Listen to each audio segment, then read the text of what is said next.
Hey everybody, it's me, Calvin. So today, we will be reviewing The Elder Scrolls 4 Oblivion. Some call it Test 4 Oblivion, some call it just Oblivion, some call it the Big O. I call it For Shizzle My Diglet. Diglet dig! As with any game, you're going to need to start out by first getting a copy of the game. Now, there are a few ways you can do this, and the choice is yours. I don't know if there's any ways to download the game, so your best bet is probably just to purchase a copy of the game. I did a quick Google search and you can actually find this anywhere between $15 and $30, sometimes even cheaper than that, but it's better to go with a real copy from a known seller.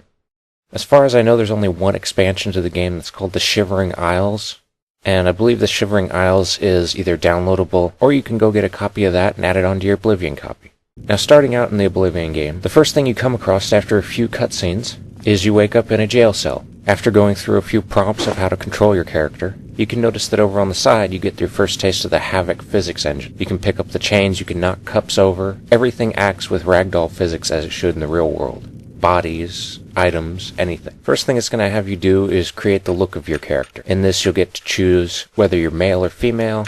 You get to choose which race you want to be, which does have a little bit of bonuses, but in a game like this doesn't really matter too much other than the physical appearance. You get to choose what the face looks like, you get to choose the hair features and the colors, the age, the complexion. And then once you set yourself a name, you can click done and be on with the tutorial part of the game. Now the tutorial actually goes through a dungeon, and for spoiler sakes, if people haven't played this game, I'm not going to fully explain what happens because it actually is important to the main storyline of the game. But basically, you're protecting a guy, and as you go through, you learn different skills and you get to pick up different weapons and try different types of armor out. Through this, you'll be able to kind of figure out right away how you want to play the game. Just a shot here of the fire and water graphics. Now I'm running this on decent settings, but if you had a really expensive tower PC, you could run this game on full settings, probably have that sweet 1080p, high definition, all that. In Oblivion, there's two different types of the combat system. One is a physical combat, and the other one's a magic combat. First of all, they updated from Morrowind the marksmanship skill, which includes bows and arrows. So when you're shooting your bow and arrow, it's actually like shooting a bow and arrow. The arrow has physics, the bow has physics. How much you draw back depends on how well you fire the bow and arrow. Now the physical part of the fighting system, you can get axes, maces, staves, swords, all kinds of different weapons. And depending on how you swing them and where you swing them will affect differently.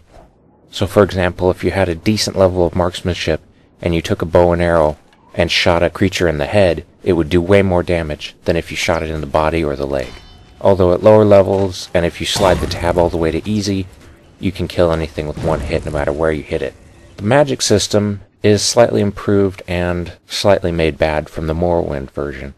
In this magic system, your magic automatically regenerates right there in front of your eyes. You don't have to wait or sleep, and it does come back slowly. It can be restored with potions, it can be restored with waiting, it can be restored with rest. The cool thing about the magic is if you have a low enough spell that you just want to practice with, you can actually cast it one right after the other and keep leveling up your spell skill like a destruction spell, and the magic will actually regenerate faster than you're using it.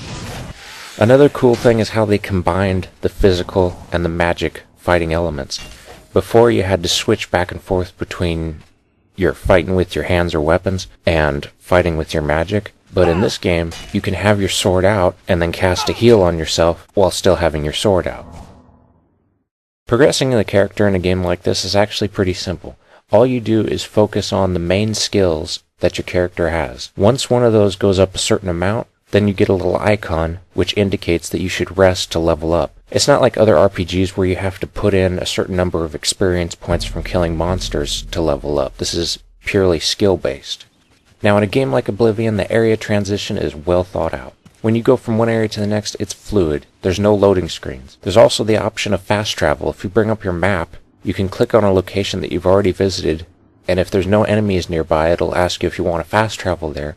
You can click yes, and be immediately teleported to that spot, instead of having to run there on foot, which saves a lot of time. As far as the interface goes, there are a few mods which change how it looks, but the default interface is actually pretty decent. You bring up one screen which has several tabs, and it has all your attributes, all your spells, all your powers, abilities, maps, everything you're going to need, inventory. In the game, you can pick up miscellaneous items and then sell them to NPC vendors. Now, one of the cool things about the vendors is that you can actually haggle the price. So if you have a better mercantile and speechcraft skill, you can actually get more gold for the items you're selling. Also, there's an interesting feature where you can interact with the NPCs and change their disposition at how they feel about you. And with this, it has 4 corners and 4 different options, and just by playing with how that works, you can either raise their disposition or lower their disposition. Metagaming, or crafting items in the game, is a little bit possible. You can repair your own armor, and also you can pick up flowers and other consumable items and use your alchemy set to craft potions. As far as mods go, this game has probably one of the biggest lists of mods that I've ever seen. There's probably thousands of mods, and they'll do anything from change how good the characters look, to change the environment, to changing the interface. Now it's time for the rating system. My own custom rating system in the form of, Oblivios. For graphics, I give this game a 5 out of 5. For smoothness, meaning there's no lag, I give this game 4 or a 5 out of 5. For the ease of play, I give it a 4 out of 5. For game depth, I give it a 4 out of 5. For the interface, I give it a 4 out of 5. For the sound quality, I give it a 5 out of 5. For other people to play with, I give it a 0 out of 5, because there's no multiplayer. So overall, I give it a 5 out of 5. This game is top-notch. Thanks for watching. We'll see you next time.